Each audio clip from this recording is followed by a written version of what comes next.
Hello दोस्तों, welcome back to the channel Srishti study point. आज मैं फिर हाजिर हूँ सामान्य विज्ञान के यानी कि जनरल साइंस के क्वेश्चन लेकर। और लेकिन आज ये जो क्वेश्चन है वो है one liner question, MCQ type नहीं है। लेकिन ये क्वेश्चन भी पिछली वीडियोस की तरह आपके एग्ज़ाम पर्पज़ के लिए बहुत इंपॉर्टेंट है, सभी परीक्षाओं के लिए। तो वीडियो अगर अच्छी लगे तो लाइक कीजिएगा और चैनल पर नए हो तो सब्सक्राइब भी कर लीजिएगा, दोस्तों में शेयर भी कर दीजिएगा। पहला क्वेश्चन देखते हैं। झरने में जब जल ऊंचाई से गिरता है तो उसका ताप क्या होता है? बढ़ जाता है। ठीक है, ताप बढ़ जाता है।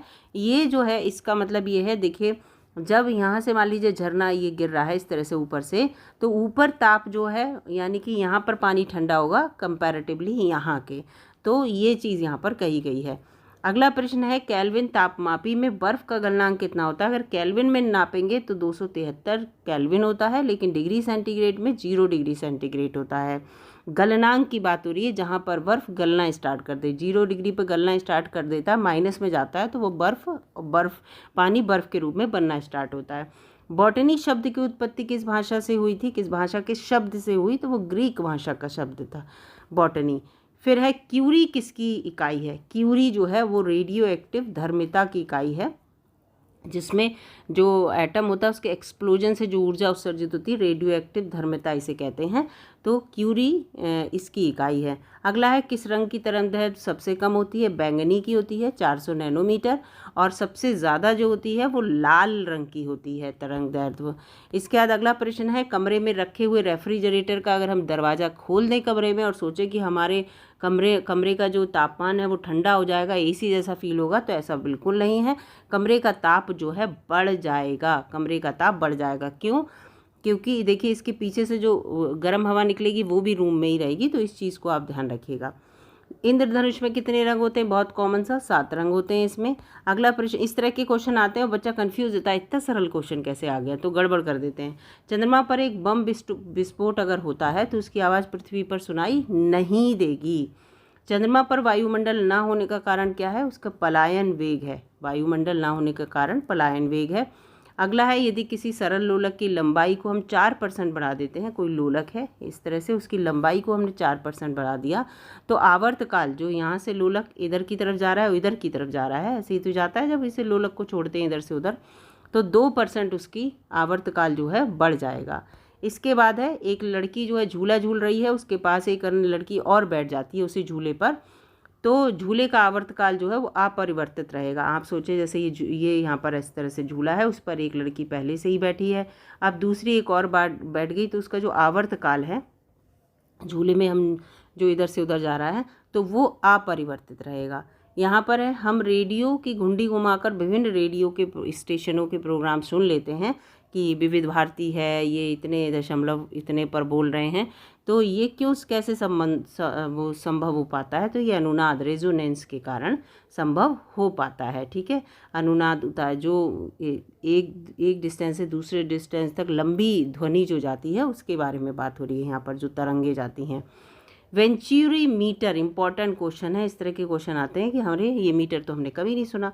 वेंचुरी मीटर से क्या ज्ञात करते हैं? तो जल के प्रवाह को ज्ञात करते हैं। मान लीजिए एक पाइप है, उस पाइप में जो है पानी इधर से उधर जा रहा है, तो उसका प्रवाह जो है पानी का वो पता करते हैं। चौराहे पर पानी की फुहारों में गेंद नाचने लगती है। ठीक है, तो क्यों?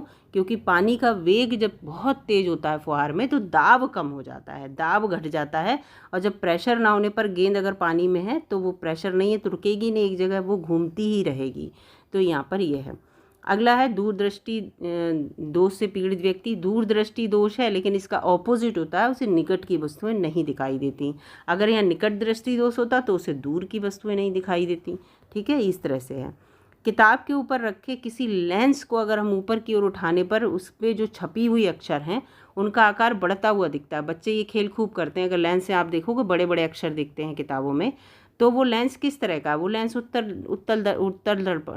लेंस है, दर्पण नहीं, लेंस है। ठीक है, इस तरह का है वो, इस तरह का, उसके ये दोनों पार्ट जो हैं उठे हुए हैं, छू के भी देखना आप, उत्तल लेंस और अवतल लेंस इस तरह का होता है। ठीक है, गड्ढे जैसे होते हैं यहाँ पे।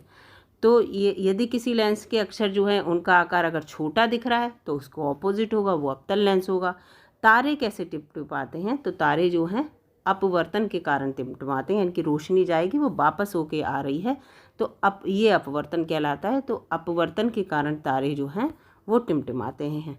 इसके बाद निम्नलिखित में से कौन एक आवेश रहित, जिस पर कोई भी आवेश नहीं है, वो न्यूट्रल है। ठीक है, कैसा है? न्यूट्रल है। न्यूट्रल कौन है? न्यूट्रॉन होता है, उस पर कोई भी आवेश नहीं होता, जबकि इलेक्ट्रॉन और प्रोटॉन इन दोनों के ऊपर आवेश होते हैं। ये आप बताना कौन कौन से होते हैं। ठीक है, इसके बाद क्योंकि परमाणु के पास तीन कण होते हैं, इलेक्ट्रॉन, प्रोटॉन और न्यूट्रॉन। कल की वीडियो मैंने बताया था। पौधे की अगर हम आंतरिक संरचना यानी कि उसके डिसेक्शन करके उसके अंदर के भागों को पढ़ना चाहते हैं तो क्या कहलाता है? वो हिंदी में तो शारीरिक ही है, वैसे एनाटॉमी है। क्या कहलाता है? वो एनाटॉमी कहलाता है। एनाटॉमी भी लिख के आ सकता है। आज कार्बन डाइऑक्साइड CO2 का उत्सर्जन सबसे ज़्यादा कौन कर रहा है? तो वो सबको पता है, USA करता है। USA सबसे ज़्यादा, संयुक्त राज्य अमेरिका CO2 का उत्सर्जन करता है। प्रेशर कुकर में खाना जल्दी बन जाता है क्योंकि प्रेशर कुकर के अंदर जो है वो दाब बढ़ जाता है। प्रेशर का मतलब ही दाब है, तो आप इससे समझ जाएंगे अपने आप ही, तभी उसका नाम प्रेशर कुकर रखा है। ठीक है, दाब से पकाने वाला बर्तन खाने को। बराबर व विपरीत दिशा में एक प्रतिक्रिया होती है, तो ये न्यूटन का कौन सा नियम है? तीसरा नियम है न्यूटन का, और इसी नियम को क्रिया प्रतिक्रिया का नियम कहते हैं। मान लीजिए कोई आपकी तरफ बल लगा रहा है तो उतना ही बल आप लगाएंगे, तो वो है बराबर बल लगा रहे हैं लेकिन ऑपोजिट लगा रहे हैं, वो इधर को और आप इधर को लगा रहे हैं। तो ये जो होता है क्रिया एंड प्रतिक्रिया का नियम भी कहलाता है, और बराबर और विपरीत दिशा में एक प्रतिक्रिया होती है, ये कहलाती है।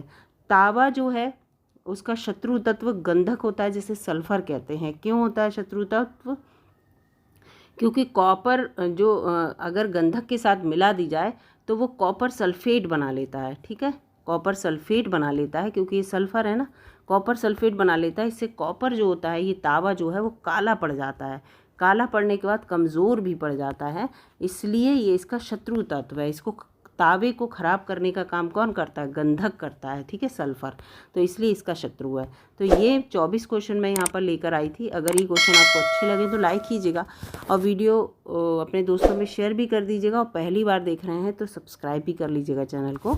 इस तरह के क्वेश्चन मैं चैनल पर डेली अपलोड करती हूँ। मिलूँगी अगली वीडियो में, तब तक के लिए नमस्कार।